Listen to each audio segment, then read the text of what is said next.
Vous êtes nombreuses à me demander comment je fais au quotidien pour concilier ma vie de maman avec ma vie d'entrepreneur. Comment je fais pour concilier ma vie personnelle avec ma vie professionnelle. Dans cette vidéo, je me propose de partager avec vous 10 freins et 10 solutions pour réussir lorsqu'on est une maman et qu'on entreprend.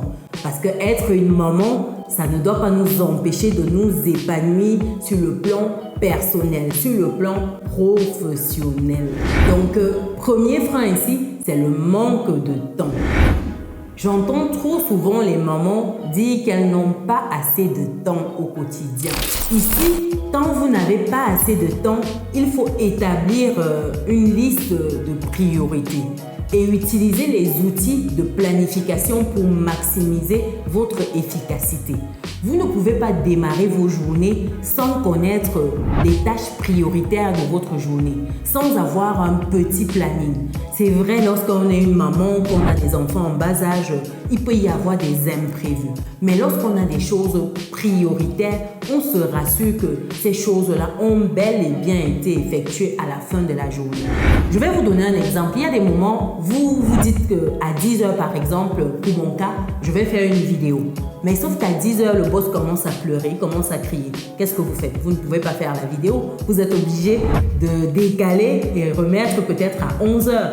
Ça s'appelle l'agilité quand on est maman. On est multiposte, multitâche comme on dit souvent. Et donc, il faut savoir s'adapter, faire preuve de flexibilité lorsqu'on a un programme. Mais gardez en tête les grandes lignes. Si votre journée doit se terminer et que vous n'avez fait qu'une seule chose, quelle sera cette tâche-là? S'il en faut deux, quelles seront ces deux tâches-là? Donc, vous devez toujours prendre le temps de bien organiser vos journées afin de gagner en efficacité. Deuxième frein ici, c'est l'équilibre entre la vie personnelle et la vie professionnelle. Établir des horaires de travail permet de prendre le temps pour soi, permet de prendre le temps pour ses enfants. Parce que l'un des freins majeurs qui revient lorsque j'échange avec des mamans, c'est le fait que c'est difficile de concilier ces deux vies-là. Parce que la vie professionnelle finit par empiéter sur la vie personnelle.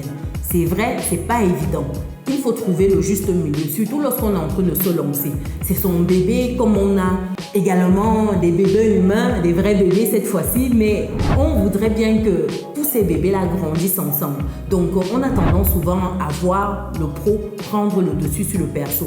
Et l'un des dangers ici, c'est lorsqu'on ne prend pas le temps d'allouer un peu de temps pour chaque vie. Parce que ici, vous devez vous dire que quelle fréquence, quel temps j'alloue à ma vie personnelle, quel temps j'alloue à ma vie professionnelle. Au début, ça peut être difficile parce que lorsque vous vous lancez dans une activité, il faut donner vraiment un max au début, histoire de rendre cette activité autonome, d'automatiser votre activité, votre business. Et ça demande certains ajustements et ça vous prend beaucoup de temps au quotidien où vous pouvez avoir peur de ne plus vous occuper un peu plus de vous, vous occuper un peu plus de votre foyer. Si vous êtes en couple, vous occuper un peu plus de vos enfants. C'est difficile, mais c'est des ajustements qui peuvent se faire. Donc ici, n'ayez pas peur de vous lancer sous ce prétexte-là. Ça s'ajuste. Il faut allouer des pourcentages de votre temps et vous dire que dans une journée, j'alloue 5 heures à mon activité et une fois ces 5 heures passées, je suis avec mes enfants, je suis avec mon foyer. C'est ça, en fait, s'ajuster. Ça rejoint un peu mon point précédent sur l'organisation de votre journée. En point 3 ici, comme frein, c'est le financement. Beaucoup de mamans disent qu'elles n'ont pas le financement. C'est difficile pour elles de se lancer parce qu'il n'y a pas le financement. Il faut explorer les options de financement qui peuvent exister autour de nous. Par exemple, voir ce qu'on a déjà comme potentiel qu'on peut mettre en avant et récolter déjà un certain nombre de capitaux. Si vous avez un talent, il faut peut-être commencer par exploiter ce talent-là à petite échelle. Il ne faut pas commencer à vouloir tout de suite des gros financements bancaires. Commencez par exploiter votre talent. Faites vos preuves avec le peu que vous avez, j'ai envie de dire. Si vous connaissez faire des gâteaux, vous êtes une bonne cuisinière. Ici, vous devez vous atteler déjà à faire 2-3 gâteaux à vous faire connaître autour de vous. Et une fois qu'on sait que vous faites de beaux gâteaux, de bons gâteaux, quand il y a un anniversaire, un événement, on pense à vous. Donc, on vient vous contacter. Vous mettez dans vos statuts et tous les réseaux sociaux dont vous pouvez disposer. Et chemin faisant, progressivement, vous commencez déjà à gagner de l'argent. L'argent n'a jamais été un problème. Ce n'est pas un souci, cher résilient. L'argent ne doit pas être votre premier point focus lorsque vous voulez vous lancer. L'argent, c'est une conséquence, ça suit. C'est le résultat d'un travail, d'un process. L'argent, c'est juste le couronnement. Mais il faut certains préliminaires, j'ai envie de dire, avant d'arriver à ce résultat-là. Donc, vous pouvez déjà exploiter votre talent. Vous pouvez déjà voir dans votre entourage qui peut vous accompagner, que ce soit sur le plan de l'apport stratégique ou l'apport tactique. Bref, il y a des personnes qui peuvent vous accompagner dans votre projet, des personnes qui peuvent soutenir votre activité et vous financer, que ce soit dans votre famille ou dans vos amis. Et une fois que vous aurez fait vos preuves, vous pourrez aller voir peut-être une banque. Parce que aller consulter la banque au début, ce n'est pas intéressant. Il ne faut pas commencer par la banque pour se lancer. Donc, commencez avec ce que vous avez. Commencez déjà à gagner 1000 francs, 500 francs, 500 euros, 1000 euros, avant de demander à gagner 10 000 avec le soutien financier qu'on pourra apporter à votre projet. C'est important déjà de prouver que vous pouvez transformer 5 000 francs CFA en 10 000 francs CFA, 10 000 francs CFA en 50 000 francs CFA. C'est le même processus qui demande de passer de 100 000 à 200 000, ainsi de suite. Quand vous connaissez déjà transformer les petites sommes, vous saurez transformer les grosses sommes. Donc, commencez à votre niveau. Quatrième frein que j'entends souvent les mamans avancées, c'est le fait qu'elles n'ont pas de connaissances techniques ou de compétences en particulier. J'ai envie de dire ici, chère et résiliente, vous êtes bourrée de talent. Vous avez vos génies, vous avez vos atouts. Il ne tient qu'à vous de les révéler au monde. Nous tous, sur cette terre, nous avons quelque chose en nous. Que si nous prenons le temps de chercher quoi, nous allons exploser, nous allons rendre le monde meilleur avec ce que nous aurons apporté. Donc ici, la question, c'est de prendre le temps de déterminer en vous ce que vous avez déjà. Quelle est votre semence aujourd'hui? Peut-être vous, chère résiliente, c'est vos doigts de fée. Quand vous faites des tresses, c'est exceptionnel. Peut-être vous, quand vous êtes en train de faire la cuisine, à 1 kilomètre, on sait qu'il y a Aminata là-bas qui est en train de faire la cuisine. Vous, peut-être, quand vous avez un pinceau en main, vous faites un tableau exceptionnel. Vous, quand on vous pose un problème, vous analysez, vous trouvez la solution tout de suite. Quand quelqu'un a des difficultés de couple, la personne vient vous en parler et ressort avec une solution. Tout cela peut se transformer, tout cela peut se monétiser. Quand vous avez des talents, vous pouvez les transformer. C'est maintenant à vous de les identifier. Il n'y a personne sur cette terre qui n'a pas une compétence, qui n'a pas un talent, qui n'a pas quelque chose qu'il pourrait exploiter. Vous avez tous quelque chose. Et quand bien même vous n'aurez pas, il faut savoir que c'est possible de se former. C'est possible d'acquérir des compétences. C'est possible d'acquérir une certaine expérience, une certaine expertise. C'est possible. On ne naît pas en sachant. On apprend tous. Moi qui suis devant vous, je ne connaissais pas faire des vidéos avant. Je ne connaissais pas parler aisément devant la caméra. D'ailleurs, ce n'est pas encore aussi aisé que ça, je vous avoue.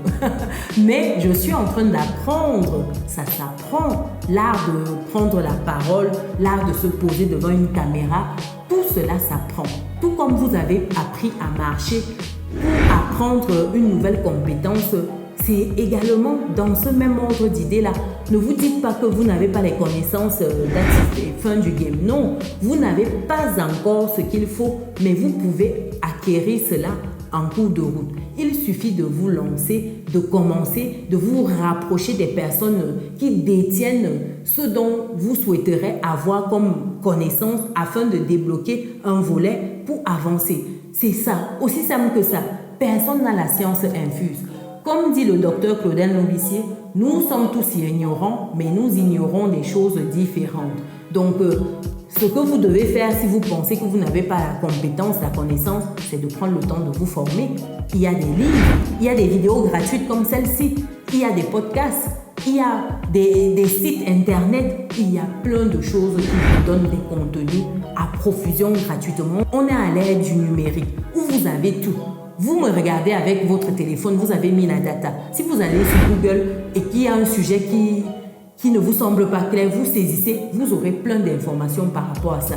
Donc, vous pouvez commencer avec ces formations gratuites-là. Et si vous voulez pousser un peu plus, vous pouvez aller prendre une formation payante auprès de quelqu'un qui a déjà accompli ce que vous souhaitez faire. Par exemple, si vous souhaitez investir dans l'immobilier, si vous souhaitez acheter votre résidence principale, vous pouvez vous dire qui a déjà acheté sa résidence principale, qui a déjà investi dans l'immobilier.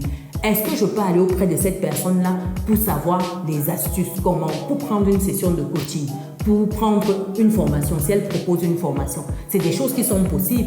Et d'ailleurs, ça me permet de faire une parenthèse. Pour toutes les personnes qui souhaitent acheter leur résidence principale, investir dans l'immobilier, je vous invite à bloquer gratuitement votre créneau avec moi. On va parler de votre projet. Ça va vous permettre d'avoir d'autres angles de vue pour votre projet. Rendez-vous dans le descriptif de cette vidéo pour bloquer votre session gratuitement, je précise. Après cette belle parenthèse, nous allons passer au frein numéro 6. Ici, c'est le stress et l'anxiété. Pratiquer des techniques de gestion de stress telles que la méditation, le yoga et la marche, ça permet de réduire ce stress-là et cette anxiété au quotidien. Il faut savoir qu'on a tous nos moments de stress, nos moments de grosses peurs, de gros doutes. Il n'y a personne qui avance sans jamais avoir eu un doute ou une peur quelconque. Demandez à toutes ces personnes qui ont eu du succès, chères résilientes. Toutes ces personnes vous diront que elles ont leur peur, elles ont leurs doutes, elles ont leurs moments de gros questionnement. Mais ce ne sont pas ces moments-là, ces peurs-là qui les empêchent d'avancer. Au-delà de cette peur-là, elles avancent. La peur ne doit pas vous paralyser. La peur doit être un boost, un élément de détermination pour vous et non pas un frein. Il faudrait que vous canalisiez cette peur-là, que vous la transformiez. On a tous peur de quelque chose. On a tous peur de l'échec. On a tous peur de ne pas bien faire. On a tous chacun nos peurs. C'est à vous de les identifier et d'en faire des armes au quotidien, chers résilients. Ce n'est facile pour personne. La personne qui va vous dire qu'elle a réussi comme ça, du jour au lendemain, en un claquement de doigts, ça n'existe pas. Si vous en voyez une, il faut m'envoyer cette personne. J'irai également lui poser la question comment elle a fait. J'irai également lui demander son secret parce que dites-vous que des personnes comme ça n'existe pas. Tout le monde a son moment de doute, son moment de questionnement, son moment d'incertitude. Maintenant, quand tu as ce moment-là, le tout, ce n'est pas de te limiter à ça et de ne plus avancer. Non, ici, tu dois en faire une source de motivation. En point numéro 7 ici, c'est la charge de travail. C'est difficile pour certaines mamans parce qu'elles ont peur de cette charge de travail-là, parce qu'elles ont déjà assez avec les enfants. Il faut savoir que les enfants, ça vous bouffe votre énergie, ça vous suce. Ce sont des ventouses. Les enfants ont toujours besoin d'attention. Quand vous avez un, je ne peux pas dire ça va encore, même un, il y a des enfants qui sont tellement énergétiques. Mais quand vous avez plusieurs à la maison, les mamans qui en ont plusieurs là, ou même qui en ont un seul, je vous invite à me dire dans les commentaires, est-ce que c'est facile au quotidien? Comment vous gérez toutes ces questions-là qui fusent de partout? Comment vous gérez tous ces cris-là, ces pleurs-là, ces disputes-là? Comment vous faites? Donnez-nous votre secret. Parce que c'est pas évident. Étant maman, sincèrement, la charge de travail pour gérer ces enfants-là déjà est énorme. Mais si on doit rajouter une charge entrepreneuriale, ça peut paraître tout de suite une montagne infranchissable. Or, tout est franchissable, chers résilients. Et je vous parle d'expérience. Si les autres ont pu le faire, si vous voyez des femmes d'affaires qui sont accomplies, qui ont des enfants qui sont en pleine forme, qui ont une bonne éducation, c'est que c'est possible. Je vous invite à regarder autour de vous et me dire, est-ce que vous connaissez ces femmes-là qui ont réussi et qui ont des enfants? Ces mamans qui ont réussi, ces mamans entrepreneurs. Je vous laisse me donner des exemples de mamans entrepreneurs ayant eu des réussites admirables, inspirantes, j'ai envie de dire. Quand vous allez les identifier, vous allez vous rendre compte que si elles ont pu y arriver, vous également, vous pouvez y arriver. Ce n'est pas insurmontable. Et ici, ce qu'il faut faire, c'est d'embaucher des personnes pour vous aider au quotidien. Par exemple, embaucher une femme de ménage pour vous aider avec certaines tâches ménagères. On a trop l'habitude d'avoir l'image de la femme noire qui est une femme forte, une femme qui tient, qui porte le monde sur ses épaules. Non, on a aussi nos moments où on est fatigué. On a nos moments où on est crevé, j'ai envie de dire. Il y a des moments où on a envie de rester dans le lit, le moment où on est épuisé. À ces moments-là, ce serait bien d'avoir du soutien, quelqu'un qui peut nous alléger au quotidien. Sincèrement, il n'y a aucun mérite à dire qu'on bosse comme une malade et on est tout le temps épuisé. Il n'y a aucun mérite. Si ça vous donne l'impression d'être des femmes fortes, pourquoi pas? Mais pour moi, il n'y a aucun mérite à être une femme qui s'épuise au quotidien. Tu la vois là, elle veut tout faire. Non, à un moment, il faut s'alléger. Si tu as possibilité d'avoir, comme en Afrique par exemple, des personnes qui viennent t'aider à porter les enfants quand c'est nouveau-né, des personnes qui viennent te donner un coup de main avec le ménage, des personnes qui viennent te donner un coup de main avec les courses, il ne faut pas dire non, il faut accepter. Ça ne fait pas de vous des femmes incapables, non, au contraire, ça fait de vous des personnes humaines. En tout cas, moi je l'ai compris, je ne suis plus en mode non, femme forte, femme ceci, non. Non, il faut demander de l'aide, chère résiliente. Et vous avez en Afrique à profusion, en Occident là-bas, si vous pouvez faire passer de temps à autre une personne pour vous aider avec le ménage, ça fait du bien, ça soulage. Si vous pouvez de temps à autre passer une commande de resto pour vous soulager de la cuisine, n'hésitez pas si vous avez les moyens de votre politique financièrement. N'hésitez pas, ça fait du bien. Vous ne pouvez pas être là en mode boulot. Non, il y a des moments, il faut souffler dans la vie. Il faut se soulager, il faut respirer un bon coup. Je l'ai dit, c'est la voix de l'expérience qui parle. Il y a des jours, quand j'étais nouvellement maman de mon dernier, parce que j'ai déjà été maman plusieurs fois, j'étais épuisée. Mais je vous assure, épuisée. Il me vidait de mon énergie. Ça n'a toujours pas changé, mais là au moins il fait ses nuits. C'est beaucoup plus tolérable parce qu'au début, c'était épuisant. En journée, la nuit. C'est vrai, il y a mon mari qui est là, qui m'aide énormément. Mais quand l'enfant allait exclusivement, quoi qu'on fasse, on viendra toujours te le donner que il a faim. Il a besoin du câlin de maman.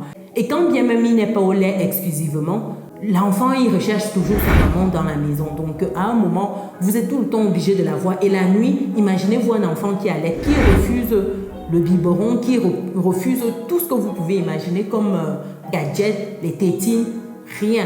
Il ne voulait rien entendre de tout cela. C'était uniquement le sein maternel. Point barre. Je peux vous dire qu'il y avait des matins où j'avais des yeux comme ça qui sortaient de l'orbite. Tellement j'étais au bout de ma vie. Et à ces matins-là, je restais couchée, je me reposais parce que c'est au petit matin que je pouvais enfin dormir un tout petit peu. Donc, autant vous dire que quand vous êtes dans ces situations-là, moi, mon cas par exemple, c'est la maternité qui m'a énormément cassé, ma dernière maternité. Mais si vous avez des situations où à un moment vous avez trop de boulot, vous avez trop de... Non, il faut à un moment vous alléger. Il faut vous alléger, il faut prendre un peu de temps pour souffler au quotidien, chère maman. Prenez le temps pour souffler. S'il faut que vous restiez au lit jusqu'à 8h du matin, restez au lit. Vous avez un enfant en bas âge, vous venez d'accoucher, mais ce n'est pas la course. Vous ne courez avec personne. Ce n'est pas la compétition. En point 8 ici, c'est le manque de visibilité. Les mamans ont très souvent peur de cette incertitude-là qu'est l'entrepreneuriat. Elles aiment bien avoir une certaine sécurité. C'est pour cela qu'elles ont plus tendance à aller vers des postes salariés où on a un CDI, ça permet d'assurer une certaine sécurité. Même si cette sécurité-là, on sait très bien, vous et moi, que c'est pas vraiment ça. La Covid nous l'a démontré une fois de plus. Donc, elles veulent cette sécurité-là parce que l'entrepreneuriat, c'est des hauts et des bas. C'est des montagnes russes, des incertitudes. Aujourd'hui, si tu as des clients, c'est bien. Mais si demain, tu n'en as pas, comment tu fais pour manger? Comment tu fais pour vivre? Donc, il y a ces questionnements permanents-là. Mais il faut savoir qu'ici, Utiliser les médias sociaux et les stratégies de marketing pour accroître sa visibilité, c'est la base. Si vous avez un produit, un service, il faut communiquer dessus pour avoir des clients. Il faut communiquer dessus, il faut avoir une stratégie de communication, une stratégie en termes de vente de vos produits. Ça va vous permettre de baisser ce niveau de stress-là, ce niveau d'incertitude-là, parce que quand vous avez déjà 2, 3, 4, 5 clients réguliers, ça vous permet déjà d'asseoir un certain nombre de vos charges, un certain nombre de vos coûts de base. Et maintenant, vous savez que vous avez déjà une certaine marge, vous avez un certain bénéfice et ça vous permet d'être un peu plus sereine au quotidien, chers résilients. Donc ici, vous devez travailler sur vos stratégies de communication, de vente, le service après-vente également qui est très important. Donc comme solution ici, prenez le temps de vous poser de ce côté-là. Et quand vous avez déjà ces personnes-là qui sont fidèles, entre guillemets, qui achètent vos produits tous les mois régulièrement, vous savez que vous avez un certain minimum. Ça vous permet cette sérénité-là au quotidien. En point 9 ici, les mamans ont souvent peur de ne pas être en mesure de concilier les devoirs de la famille et de l'entreprise. Qu'est-ce que j'entends par devoir de la famille? Par exemple, lorsque vous êtes maman, il faut savoir qu'il faut prendre soin de son enfant. Par exemple, si vous avez des enfants en bas âge, quand ils reviennent de l'école, il faut regarder par exemple ce qu'ils ont fait à l'école. Même s'ils sont déjà un peu plus grands, il faut les accompagner. Ça demande de se mobiliser pour faire les devoirs avec les enfants. Ça demande de se mobiliser pour des enfants qui n'ont pas encore peut-être acquis la propreté. Il faut s'en occuper. Ça demande de se mobiliser pour nettoyer sa maison, que sa maison soit propre. Ça demande de se mobiliser pour être présente pour son mari. Ça demande plein de choses en termes de devoirs d'une maman qui est épouse en même temps. Si on est maman, par exemple, il y a des mamans solo ou des mamans célibataires. Ça demande de s'occuper quand même de sa maison et de ses enfants. Et en parallèle, vous devez également gérer votre activité, votre bébé entrepreneurial, votre bébé business. Et pour ça, ça demande par exemple d'avoir du temps pour prospecter, ça demande d'avoir du temps pour communiquer, ça demande d'avoir du temps pour envoyer des échantillons, des aperçus, ça demande du temps pour répondre au SAV, ainsi de suite. Et ça peut être difficile. Les mamans ont peur de se retrouver dans cette situation où elles ne sont pas capables de tenir. Et j'ai envie de vous dire ici qu'il faut planifier les tâches familiales et professionnelles. Donc, planifier de manière efficace pour minimiser en fait ces conflits-là que vous pourrez avoir. Ça rejoint un peu un de mes points précédents où je parlais de gérer votre temps efficacement. Ici, si vous ne prenez pas le temps de planifier tout cela, vous serez très souvent débordé et frustré à la fin. L'idée ici, ce n'est pas que vous vous retrouviez dans cette situation. L'idée ici, c'est de réduire au maximum cela. Et ça passe par une bonne organisation, une bonne planification. Donc, prenez le temps, chère maman, d'organiser vos journées afin que vos journées puissent être plus sereines, plus calmes, que ce ne soit pas la course, qu'on n'ait pas l'impression qu'on court sans cesse et qu'on n'est pas efficace. Il faut vraiment qu'il y ait l'efficacité. Le frein numéro 10 que je vois souvent avec les mamans qui souhaitent se lancer, c'est la peur d'oser, de démarrer. Chère maman, chère résiliente, il faut savoir que toute chose dans ce monde a commencé dans l'esprit de quelqu'un. Toutes les réalisations que vous voyez a commencé dans l'esprit de quelqu'un. Cette personne a pris le temps d'entrevoir cela dans son esprit, de concevoir et ensuite de le réaliser dans le monde physique. Ça a demandé du temps, ça a demandé de passer un certain palier, d'oser déjà rêver de cela, ensuite oser implémenter cela. Si vous n'osez pas, vous ne saurez jamais si vous aviez vos chances ou non de réussir dans cette activité. Si vous n'osez pas, vous n'aurez jamais la possibilité de savoir si vous auriez réussi ou non. Il faut oser. Même pour avoir un enfant, il faut oser mettre sa vie en danger, entre guillemets, en passant par les 9 mois de la maternité, en passant par le jour où on délivre l'enfant, enfin le jour de l'accouchement à proprement parler. Il faut passer par ce processus-là. Et ça, c'est oser. Et ça demande un acte de foi terrible, ça c'est sûr. Il faut savoir qu'au bout du processus, on est heureux, on est fier de soi. Donc je vous invite, chère résiliente, chère maman, à oser. Osez faire ce que vous souhaitez aujourd'hui. Osez démarrer votre activité. Osez reprendre ce projet-là qui vous tient tant à cœur. Osez vous lancer. Vraiment, vous verrez par la suite que vous serez fiers de vous. Donc voilà rapidement 10 freins et des solutions pour entreprendre lorsqu'on est une maman. Dites-moi quel est le frein qui vous parle le plus. Est-ce que vous avez mis déjà en place un projet? Est-ce que vous avez une activité en parallèle de votre emploi salarié, en parallèle du fait que vous vous occupiez exclusivement de votre enfant aujourd'hui? Est-ce que vous avez des projets dans ce sens? Dites-le nous dans les commentaires, ce sera un plaisir d'échanger là-dessus.